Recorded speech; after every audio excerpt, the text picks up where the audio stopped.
I want to thank the candidates for agreeing to be here tonight. I want to thank the Bridgewater and Area Chamber of Commerce for inviting me to moderate. I've got a few minutes here before we do our opening statements to go over the rules for this evening, the format, opening remarks as we just heard, and then each candidate will receive 3 minutes, and in those 3 minutes they will be presenting their party's position on 3 topics.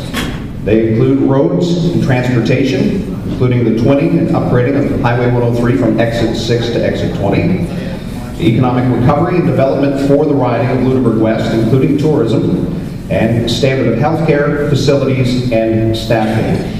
The candidates were each provided with a copy of these questions ahead of tonight, and the questions from the chamber that will be coming up later on have been produced, put together, and have been also provided to them ahead of tonight.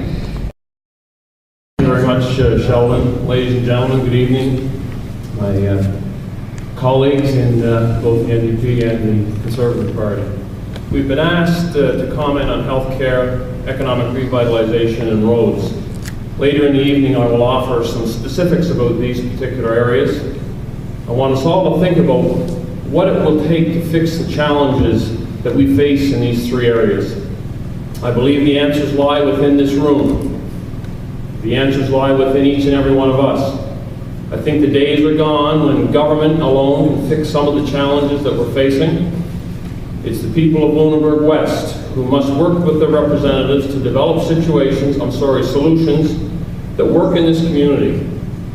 We need some innovative thought and action in each of these areas. Yes, government must be held accountable. However, I believe as your MLA that my responsibility is to listen to you and your concerns, explore your ideas, and represent these to the bureaucrats and elected officials in Halifax. The economy is the answer to the questions about healthcare, roads, and other challenges that we face as a province. We need a strong, vibrant economy that provides adequate amounts of tax revenue to support the programs and infrastructures we as a community believe that we need. We need good jobs for everyone, jobs that can offer security, opportunity, and contribute and enhance our quality of life. The backbone of this community economy is small business. Lunenburg County was developed by independent business people who took good ideas and made work with it. Work that supports individuals and their families, along with their neighbors. We need to find ways that build on this tradition and ensure a long-term viable community. Over the last 3 weeks, as I've campaigned door to door, I have detected a high degree of cynicism about government spending as the election looms before us. People are tired of promises not kept and promises of projects that will take place 3 and 4 years down the road. People see the financial mismanagement of the province. We've seen the debt of this province grow by $3 billion since the Tories took power 10 years ago. This is not good fiscal management. People are ready for change, and I want to be part of that change. Tonight, my commitment to you is to work with you as your MLA to find solutions to the challenges facing this community as well as our province. I will listen and I will consult. I will meet regularly in town hall meetings to hear your ideas and find solutions to the challenges and capitalize on the opportunities. Thank you.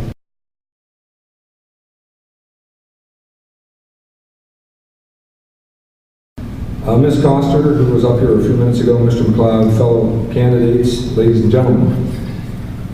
The highways throughout the riding of Lunenburg West are in deplorable shape. Not only is this an issue for motorists, but it's nearly impossible for snowplow operators, school buses, and tourists. Vast array of problems did not occur overnight, but are the result of years of neglect and mismanagement by successive Liberal and Conservative governments. It's my belief it's time for a change. Under Darrell Dexter's genuine leadership, the NDP will develop a 5-year paving plan, which identifies major components of capital investment in roads and highways, so the public and private builders will know what work is being done and when. Most importantly, this process will involve communities. It will involve you. This plan includes an inventory of roads carried out by experts and rating them from worst to best.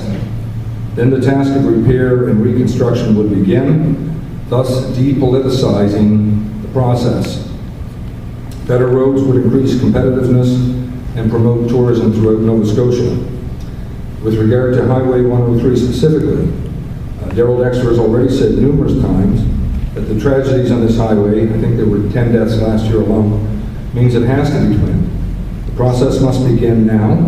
It will require federal provincial cooperation to do so, and extensive public inclusion and discussion, open and honest discussion.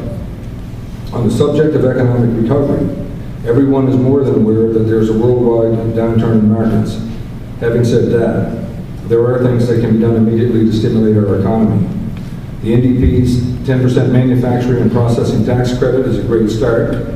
Similar programs in Manitoba have resulted in $200 million in revenues and created more than 2,000 new secure jobs.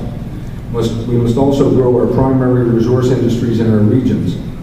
As an example, the NDP have a 10-year strategy to help and support farmers to improve competitiveness and profitability so that beef, dairy, vegetable, and poultry producers don't go the way of the pork producers.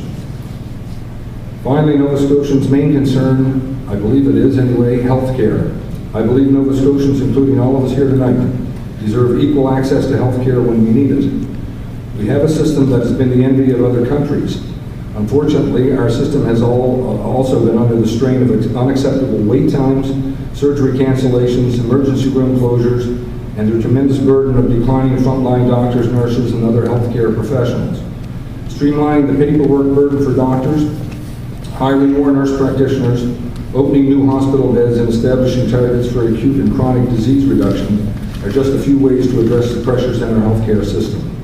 The crisis in healthcare doesn't require billions of dollars. It takes genuine leadership, some good common sense, and a focus on solving the problems that are a major concern for Nova Scotian families. Thank you.